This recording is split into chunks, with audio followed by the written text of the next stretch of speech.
I remember my first day in my first direct practice class, and while I thought, okay, I'm going to be learning about mental health issues and diagnosis, and then I realized that it wasn't about that so much. It was about really learning about the person in the environment. And I think Columbia did such a nice job of helping me think systemically. When I was in grad school, I think I really knew that I wanted to work with children. But then as I was at the field placement fair, which many first-year students go to as they decide on their second-year placement, funny enough, one of the booths I went to was the Center for Family Life. And that was the after-school program that I attended as a kid. And I said, whoa, and I spoke to the person who was at the booth, a social worker there, and I told her I'm from Sunset Park. And she says, that's great. You should come and see if you can intern at our place. And I said, that sounds perfect, actually. And it was there that I really started learning about the value and the rewards of working with families.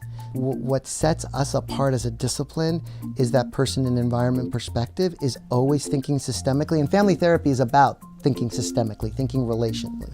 So there's the social aspect of social work, and then there's the work part of it. It takes work, and for me, the work part is that moving mountains piece, which is about looking at how larger systems impact the relationships and the lives of people, and sometimes in really oppressive ways. I, Donald John Trump. This election and having Donald Trump as president has actually torn some families apart. So there's the election, and following right after are, for many people in this country, is Thanksgiving, right? And then the winter holidays, right? That's oftentimes when families come together. And I can't tell you how many times I came across, right, people saying, my father voted for Trump, or my uncle voted for Trump, or my grandmother voted for Trump. I can't go. And whereas family therapists, our job is to be able to talk across differences, this one's a hard one. I'm the firstborn child of an immigrant mother, right, from Honduras. My mother was undocumented for many years. So I grew up with this fear that at any point she could get deported.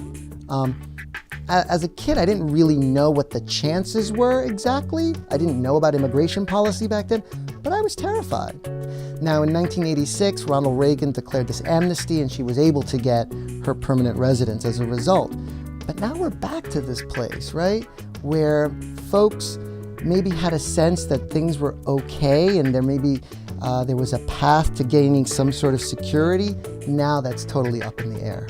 And I think that's generated a tremendous amount of anxiety. Personally, for me, this is a really scary time. I have to go through a period of mourning, really. It really is like a sense of mourning, of grieving. And then with all grief, we have to think about how do we move forward. But it's taken me some time. One of the things about having a history of being oppressed is that with that, there is somewhere a history of resistance. Once we sort of process some of that grief, once we think through what we're afraid of happening, we can get to a point of saying, okay, now what are we going to do about this? Where people get stuck, though, is how do I keep this going? In the first, I would say, 2 months, there was a lot of energy poured into into rallies and protests and marches. And we've been seeing small things here and there, but I think, how do you keep this fire alive? And then you'll see, while that's happening, another executive order, right, being passed. And then you drop your head and you go, okay, I gotta pick myself back up again. But that really was that was another blow. So I don't know if by Kathy's definition, it seems complicated to me, but it's a grieving process that is definitely extended. And it's amazing how healing the power of organizing is, the power of resistance is. I mean, being energized in that way, I think is empowering, and I think that's the stage that we're at.